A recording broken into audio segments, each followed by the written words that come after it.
Maendeleo.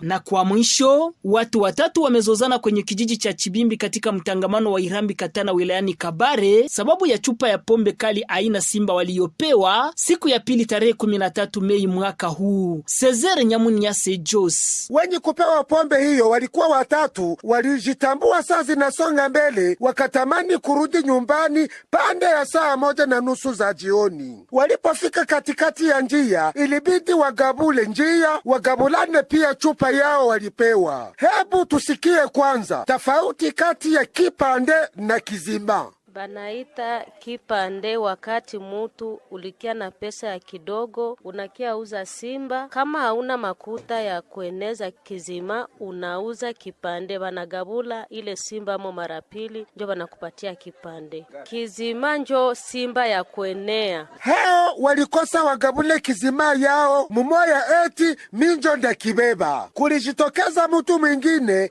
ambaye alikuja kuwaachanisha, aliwauliza, kwanza hiyo kizima munafia kiko wapi? Kumbe ule bwana alikuwa alisha kichomola. Wote walisopana, kizima hakiko. Punde kulijitokeza bwana mwingine ambaye aliambia mwenzake, acha nikuonesha la kufanya. Walileta chupa vide, wakaijaza maji, wakaifunikia na kuyangushia mumufuko ya ule alikipewa mikononi. Eske ni kweli hamuna hiyo kizima? Yemu kawe chiro chingaganywa konda hezarezo. Kweli kizima kikaonekana na mwisho wakaachana, walienda jikuta kumbe ni maji njo wako nayo. Vre kizima sikikaota mabawa. Tujikaze kuwatosha wenye magumu ndani ya magumu, pahali ya kuwaongezea magumu ingine. Walimalizia wapita njia. Nikiripoti toka Katana, Cesar Nyamuniase Jos kwa niaba ya Radio Maendeleo.